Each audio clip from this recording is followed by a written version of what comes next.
Hello friends, this video on locomotion and movement part 1 is brought to you by examfear.com. No more fear from exam. Topics to be covered in this lesson are types of movement, muscle, skeletal system, joints, disorders of muscular and skeletal system.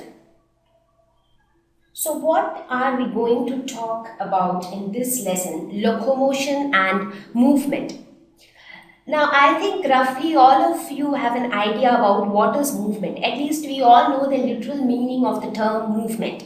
It means moving from one place to another. That is what we think movement is, right? But actually when I say movement, what is it? Any sort of movement. It doesn't matter whether you are moving from one place to another, but if something is in motion, whether your hands are in motion or your legs are in motion, or maybe you are making some other type of movements, so they are all categorized as movements, any sort of motion in any part of your body. But when I say locomotion, what do I mean again? Because both of them are very close terms. I mean, if you go by the literal meaning, you might be using these two terms interchangeably in your day-to-day language. But there is a difference between movement and locomotion. So we will talk about that a little later. But first, let us get an idea about what sort of things are we going to discuss in this lesson. Now, when I say movement, what all things come to your mind? It can be any type of movement. Maybe when you are jumping with joy because you scored really well in your exams. So you are actually making a lot of movements. Your hands are moving, you're jumping, so your legs are moving. You are actually running and jumping and you're so excited. So it involves a lot of movements. It is not only your hands. If you see, everything is moving. Even your eyebrows go up, your eyelids keep moving. So many things involved. Or when you are playing football or cricket or badminton or whichever game you feel like playing, there also a lot of movements are involved. Now in this lesson, we will focus about how does this movement occur. I mean, how is it possible that we are able to move our hands, we are able to move our legs, we are able to move our fingers, how that flexibility comes to these parts of the body. So we will talk about the structure inside our body which enables these movements. You are doing a lot of exercise, maybe you are doing skipping or you are running, jogging, doing yoga. So that also involves so much of movement.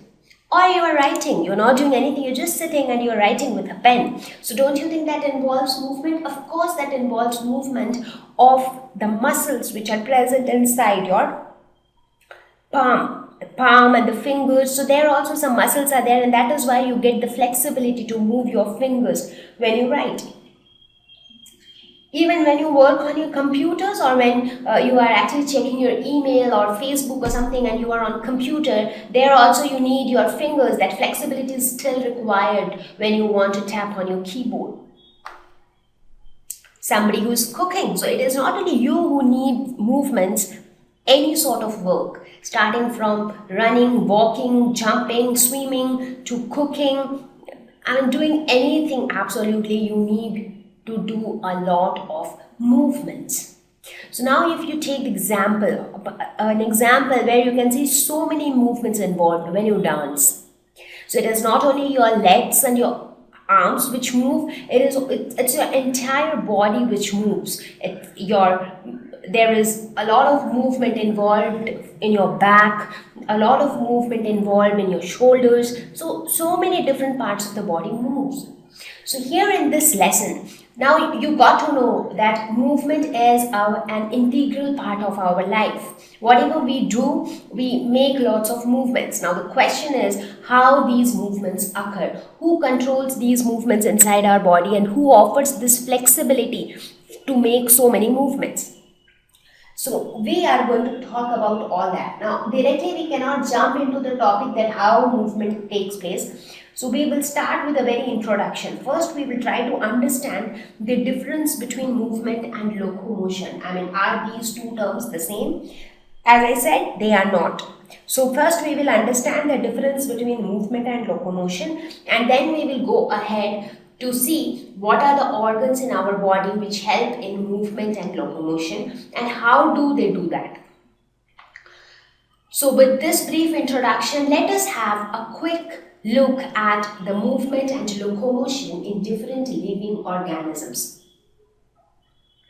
Now, when I say different living organisms, I am trying to include all living organisms, including the plants as well as animals. Now, this lesson we are going to dedicate mostly to animals and that too specifically to human beings. So let us first look quickly that how do plants move or how do they move from one place to another. Now again, in plants also we have many different varieties of plants. There are plants which actually show movements explicitly. For example, these insectivorous plants which can actually eat up other organisms, you can actually see their movements from outside. So that also involves a lot of internal structure to cause that movement. Whereas if you look at any normal plant in your garden or whichever plants we see around us mostly, you do not get to see a lot of movement. As you can see in case of animals, the movements are less. However, the tropic movements are very much noticeable in case of plants. We have already discussed about these movements like the phototropic movements, the chemotropic movements, and we have also discussed why they occur. So those kind of movements are mostly noticeable in normal plants. But when you talk about the insectivorous plants like the pitcher plant, where again here also you can see as soon as a prey comes in and tries to enter this pitcher, what happens?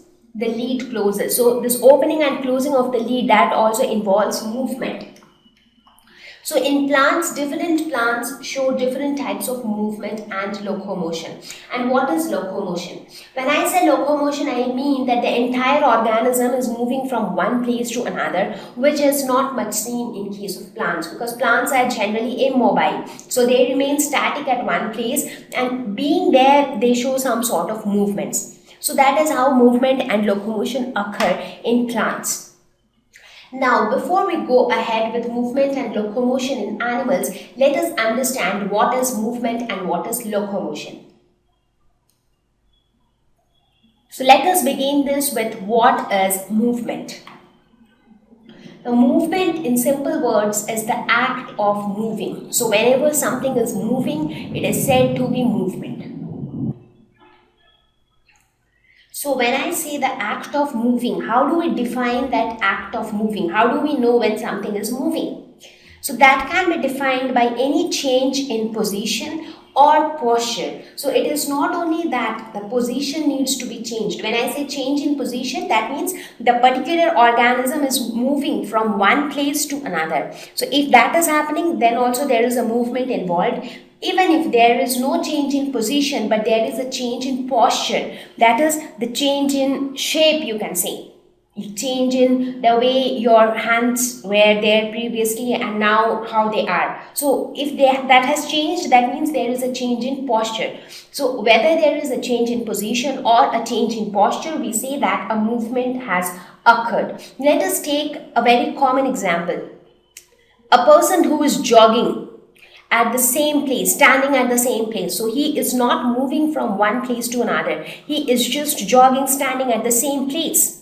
Right? So in that case, what is happening? He is jumping. So his legs are moving, his hands are moving, but he himself is not moving from one point to another. So if you see, he is at, let us suppose this position is A. So he is standing at the same position, but still he is moving. Now, what is changing in this case? The posture is changing because his hands are continuously changing their postures. The legs are changing their postures. So we say that the person is moving. Now let us understand what is locomotion.